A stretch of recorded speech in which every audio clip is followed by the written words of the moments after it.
Salut tout le monde! Aujourd'hui, nous allons découvrir le chou-fleur. Saviez-vous que le chou-fleur pousse ici même en Nouvelle-Écosse? Partons ensemble pour voir comment il pousse d'une toute petite graine jusqu'à un légume délicieux. Chaque printemps, les graines de chou-fleur sont plantées dans des bacs de terre dans la serre. Elles sont vraiment minuscules au début. En 5 à 10 jours, les graines commencent à absorber de l'eau et à germer. Avec la lumière du soleil et de l'eau, de petites feuilles vertes commencent à apparaître. Quand les champs sont assez robustes, ils sont chargés de tracteurs et plantés dans le champ. Un peu d'eau les aide à s'installer dans leur nouveau foyer. Les mauvaises herbes peuvent priver le chou-fleur d'eau, de nutriments, de soleil et d'espace. C'est pourquoi les agriculteurs doivent enlever les mauvaises herbes. Ils utilisent de grosses machines et parfois le font à la main avec un outil qu'on appelle une houe. Les plantes de chou-fleur ont besoin d'environ 2,5 cm d'eau par semaine pour rester en bonne santé.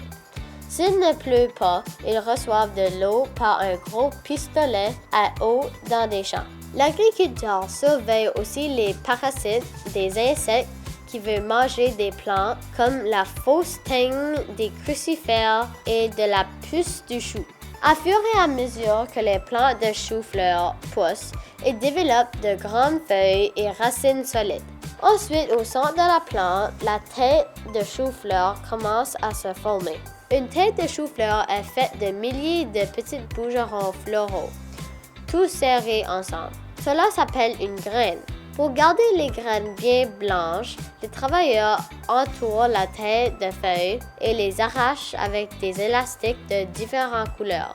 Cela aide à la protéger du soleil. Après environ 2 à 3 mois, le chou-fleur est prêt à être récolté. Une grande équipe de travailleurs coupe soigneusement les têtes de chou-fleur à la main et emballent dans les bois. Ils font attention de ne pas toucher la graine blanche car il est fragile. Les têtes de chou-fleur vont du champ à un refroidisseur spécial pour enlever la chaleur du champ, ce qui les aide à rester fraîches plus longtemps. Le chou-fleur peut durer de 14 à 21 jours après la récolte, tant qu'il reste bien au frais. Après le refroidissement, les boîtes sont placées dans une chambre froide jusqu'à ce qu'elles soient prêtes à être expédiées dans des magasins.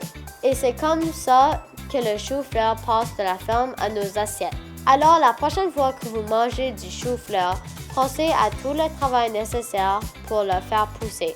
Un grand merci à Melvin Farms pour nous avoir fait découvrir des coulisses de la culture du chou-fleur.